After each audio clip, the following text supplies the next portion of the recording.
Praise the lord. ప్రభువైన యేసుక్రీస్తు వారు ఈరోజు మనకు అందిస్తున్నటువంటి వాగ్దానం 2 పేతురు 3వ అధ్యాయం 9వ వచనం. అందరూ మారు మనస్సు పొందవలనని కోరుచు మీ ఎడల దీర్ఘశాంతం గలవాడనై ఉన్నాను. ప్రేమైన సోదరులారా, ఇది నా 2వ ఉత్తరం. కల్మషం లేని మీ హృదయాలను ఉత్తేజపరచాలని మీకు ఈ 2 ఉత్తరాలు రాశాను. పవిత్రులైన ప్రవక్తలు చాలా కాలం కిందటే చెప్పిన సందేశాలను మన ప్రభువు రక్షకుడైనటువంటి యేసుక్రీస్తు మీ అపోస్తుల ద్వారా ఇచ్చిన ఆజ్ఞను మీరు జ్ఞాపకం చేయాలని నా ఉద్దేశం. చివరి రోజుల్లో కొందరు వ్యక్తులు వచ్చి తమ వాంఛల్ని తీర్చుకుంటూ మిమ్మల్ని ఎగతాళి చేస్తారు. ఈ విషయాన్ని మీరు ముఖ్యంగా అర్థం చేసుకోవాలి. వస్తానని వాగ్దానం చేశాడే, ఎప్పుడు వస్తాడు?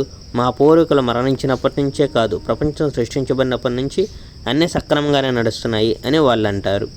చాలా కాలం క్రితమే దేవుడు తన మాటతో ఆకాశాలను భూమిని సృష్టించాడు. వాళ్ళు ఈ విషయాన్ని కావాలనే మర్చిపోతారు. ఈ భూమి నీళ్ళ నుండి, నీళ్ళ ద్వారా సృష్టించబడింది.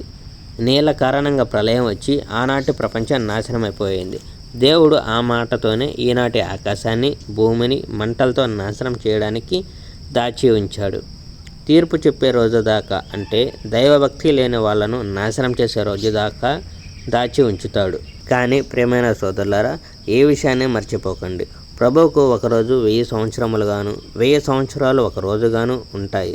ప్రభు ఆలస్యం చేస్తున్నాడని కొందరు అనుకుంటారు, కానీ ఆయన తన వాగ్దానాన్ని నిలబెట్టుకోవడంలో ఆలస్యం చేయడు. ఎవరూ నాశనం కాకూడదని, అందరూ మారు మనస్సు పొందాలని ఆయన ఉద్దేశం. అందుకే ఆయన మీ పట్ల సహనం వహిస్తున్నాడు. కానీ ప్రభువు రానున్న దినం ఒక దొంగలా వస్తుంది. ఆ రోజు ఆకాశాలు గర్జిస్తూ మాయమైపోతాయి.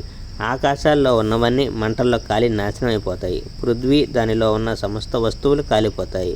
అన్నీ ఈ విధంగా నాశనం అయిపోతాయి. కనుక దేవుని ప్రజలే పవిత్రంగా జీవించడం ఎంత అవసరమో గ్రహించండి. దేవుని దినం రావాలని మీరు ఎదురు చూస్తున్నారు కనుక ఆ దినం త్వరలోనే రావాలని మీరు ఆశించాలి. ఆ రోజు వచ్చే ఆకాశాలను మంటలతో నాశనం చేస్తుంది. ఆ వేడికి పరమాణువులు కరిగిపోతాయి. Praise the Lord. May God bless our India.